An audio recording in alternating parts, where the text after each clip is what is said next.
आणि संस्कृत शिकून विद्वान होण्याच्या मार्गावर वाटचाल करणाऱ्या सर्व भगिनींना या ठिकाणी खंत वाटण्याची गोष्ट एक आहे की अर्थात लेडीज हॉस्टेल असल्यामुळे पण बंधू मला म्हणता येत नाही, भगिनी सर्व आहेत या ठिकाणी सुद्धा नारी शक्तीचा डंका सगळीकडे वाजतोय.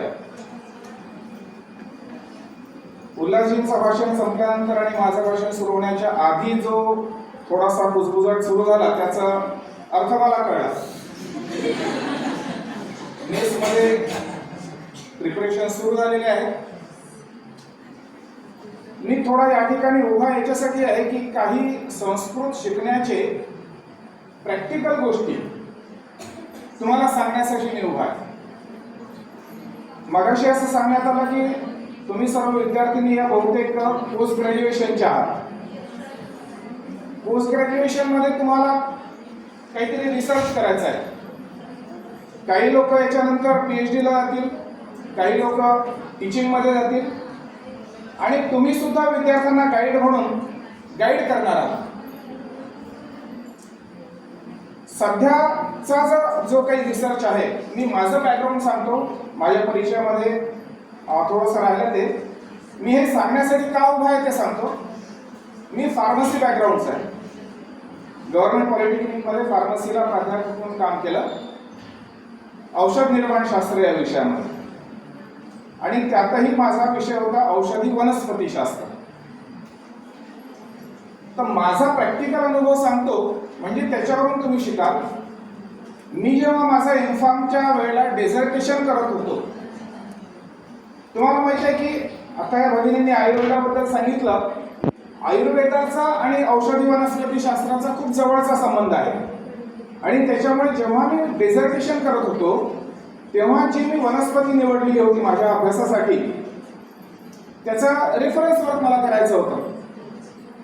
आणि त्याच्यावरचं काम, संशोधनाचं जे काम झालेलं आहे ते तर काही इंग्रजीमध्ये उपलब्ध होतं, पण त्याचं आधीचं जे लिटरेचर आहे, काम जे आहे ते सर्व चरक संहिता, सुश्रुत संहिता, शारंगधर संहिता या सर्व संहितांमध्ये उपलब्ध होतं.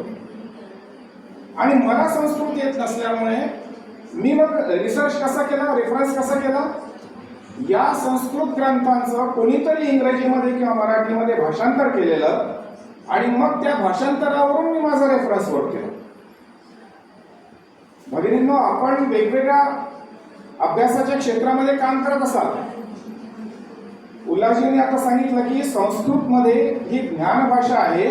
याचं कारण आपली संस्कृती हजारो वर्षापासून ज्ञानाची संस्कृती आहे आणि हे सर्व ज्ञान जुन्या संस्कृत ग्रंथांमध्ये आहे. फक्त औषध निर्माण शास्त्रच नाही आहे, इंजिनिअरिंग आहे, स्थापत्य आहे, अर्थशास्त्र आहे, रसायनशास्त्र आहे. मगाशी वाडेगावकर सरांनी उत्कृष्ट उदाहरण दिलं. तो कुतुब मिनारच्या समोरचा जो स्तंभ आहे तो हजारो वर्षापासून उभा आहे, लोखंडाचाच आहे, पण त्याला जंग लागत नाही. काय केलेलं असेल त्याच्यामध्ये? तर तुम्ही जेव्हा कधी रिसर्च कराल तेव्हा जसं तुम्ही इंग्लिश लिटरेचर अभ्यासाल तसंच जरूर तुम्ही पौराणिक लिटरेचर जे आहे, संस्कृत मधलं जे लिटरेचर आहे त्याचाही अभ्यास करा. होऊ शकते एखाद्या वेळा तुम्हाला कदाचित या इंग्लिश लिटरेचर पेक्षा संस्कृत मधल्या लिटरेचरचा फायदा तुमच्या रेफरन्स वर्कसाठी, रिसर्च वर्कसाठी जास्त होईल आणि त्याच्यातून काहीतरी नवीन चांगल्या प्रकारचा आउटपुट तुम्ही समाजाला देऊ शकाल. हा झाला संस्कृत शिकण्याचा फक्त, पण याच्यासाठी 15 दिवसाचा संस्कृत संभाषणाचा कोर्स करून उपयोगाचा नाही. यासाठी तुम्हाला संस्कृत मधल्या विद्वानांची मदत घेऊन संस्कृतमध्ये जे ग्रंथ आहेत त्या, आता काही मुली इथे अर्थशास्त्राच्या होत्या. कौटिल्याचं अर्थशास्त्र आपल्याला माहिती आहे. म्हणजे कौटिल्याचं अर्थशास्त्र ओरिजिनल फॉर्म मध्ये, मूळ स्वरूपामध्ये संस्कृत मधूनच शिकणं आपल्याला आवश्यक आहे. कारण बऱ्याचदा भाषांतर करताना काही इकडे तिकडे होतं, अर्थाचा अनर्थ होतो आणि त्याच्यामुळे योग्य जो भाव आहे त्या संस्कृत ग्रंथामध्ये जो योग्य भाव आहे तो भाव आपल्यापर्यंत पोहोचत नाही.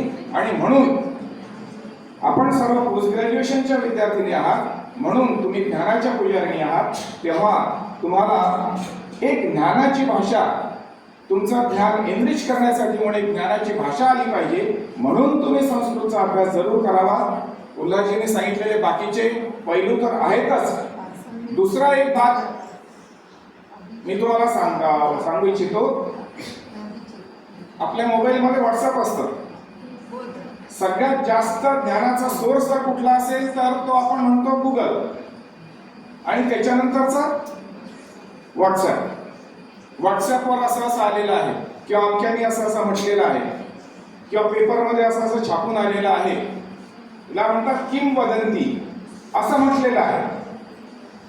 आणि मग त्याच्यामध्ये काही काही गोष्टी पॉझिटिव्हली खूप वाढवून सांगितल्या जातात, आणि काही काही गोष्टींना विनाकारण विरोधही केला जातो.